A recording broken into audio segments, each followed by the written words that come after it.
Okay, let's try this again. The name's Bluey of Bluey Productions. I've been reviewing video games, tokusatsu, and everything in between for a good year and a quarter now on the internet. I'm a blue ghost wearing a costume of a villain that killed 7 billion people in his own series because it looked cool. Introductions aside, you ever had a franchise that you love but you don't want to talk about anymore because everyone decided to hate the series due to the need to have everything be perfection because God forbid you can enjoy things but also recognize how it can be better? Well, welcome to my life as a Pokemon fan in the 2010s and 2020s. My experience with Pokemon started in the Generation 5 in 2011, which made me check out the older games and the new games. I loved all the games so much that I consider that there's no bad Pokemon games, even if some are more disappointing than others. So what better way to start a series than talking about another series that you're positively passionate about and how it started out. This is my review of Pokemon Generation 1.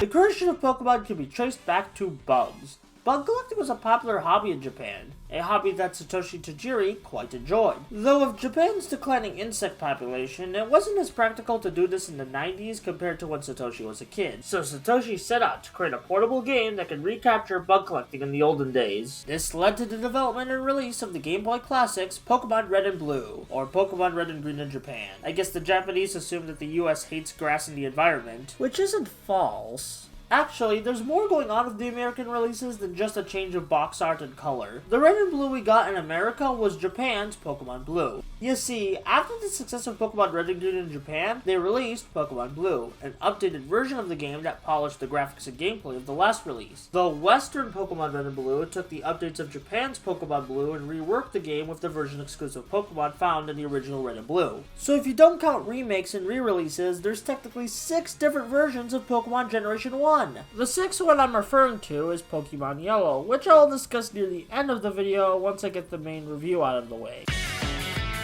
Your character just turned 10 years old, which means they're old enough to go on a Pokemon journey. You attempt to start this journey right away by going onto the grass, but oh no, you don't have a Pokemon! So Professor Oak takes you to his lab after pulling you from the grass where you can pick your first Pokemon. You have 3 options to choose from, and that's Bulbasaur, the unappreciated middle child, Charmander, everyone's favorite, and the one I choose every time, Squirtle. After picking one of these Pokemon, we meet our rival, insert your bully from school's name here, and set out for an adventure to get Professor Oak's parcel. But after that, the true adventure can begin. You have to beat all 8 Kanto gym leaders, then go to the Pokemon League, beat the Elite Four, and the mysterious champion that you guys totally don't know about. But wait, there's more! An organization that uses Pokemon for evil called T-Rocket is just kind of around and you fight them occasionally to extend game length. I'll be blunt, Pokemon Generation 1 is not well written, and I'm not even talking about the localization issues that popped up in the original Game Boy release. The story isn't interesting or engaging, and the only characters to really latch onto is your rival, and he's a jerk. Though to be fair, Pokemon is gameplay focused rather than story focused, and later games would try to make more compelling narratives, which are hit and miss, but I do appreciate the attempts. The original Pokemon games were in black and white, but there are versions out there that have color. Color or no color, this game still looks pretty good for a late Game Boy game. I mean, compare this to Super Mario Land on the Game Boy and it's dang near revolutionary. Though some of the sprites are very messy by today's standards, even with the Japanese Pokemon Blue cleaning up the visuals. The music of the Pokemon games have become iconic, and I really wish I could tell you why. I like the music, it sounds good to me, but I'm not well versed in musical theory or critique, so I'll just say it's solid and leave it at there. In the overworld of Pokemon Red and Blue, there'll be grasses and caves that you can go into for random encounters with Pokemon. You can do 2 things in these encounters. You can use your Pokemon to defeat the wild Pokemon for some experience points, or you can weaken the Pokemon and throw a Pokeball at it and possibly add it to your Poke Army. Along with wild battles, there's trainer battles, where you fight against other Pokemon trainers. If you beat these trainers, you'll not only get more experience points for your Pokemon than in wild battles, but you'll also get money to spend on items like potions and other Pokeballs. You can have up to 6 Pokemon in your party at a time, with the rest going to your PC, where you can store and switch out Pokemon.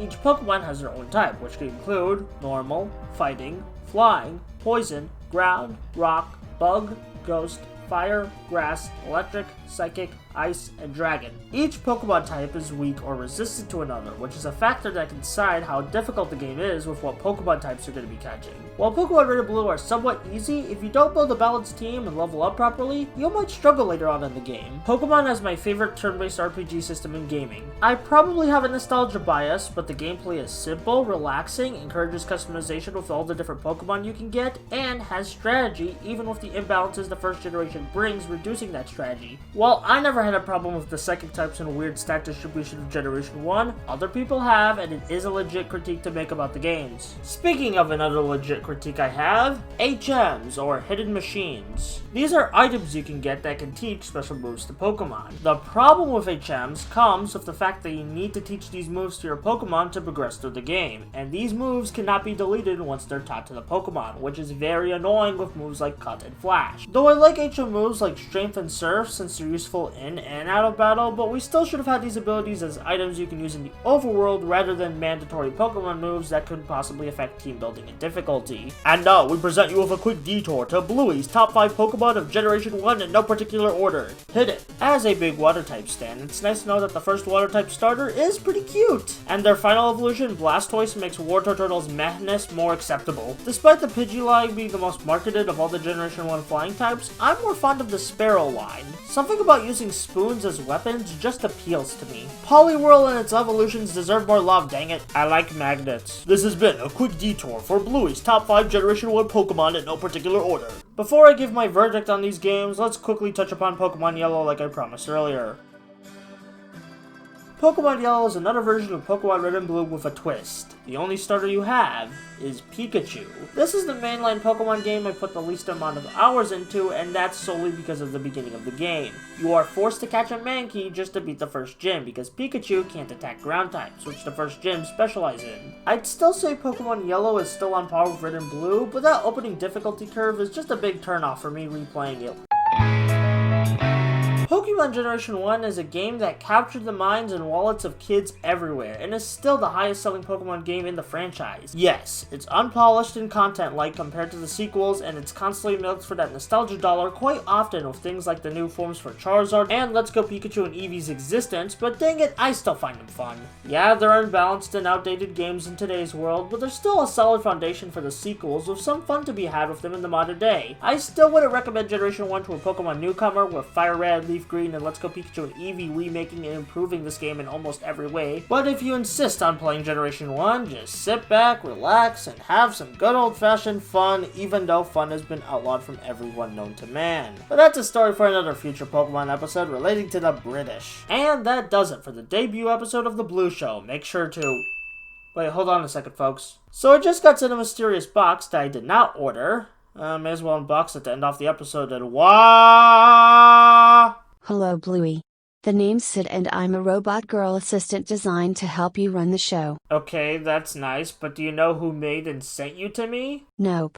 That information is nowhere on my digibrain. That's odd, but I guess it can't hurt to have some help around here. Let me show you around the studio, give you the lowdown, so you know what the hell you'll be doing. Sounds excellent. And thus, my career on the internet has begun anew. Let's hope I don't have to deal with any wacky villains this time.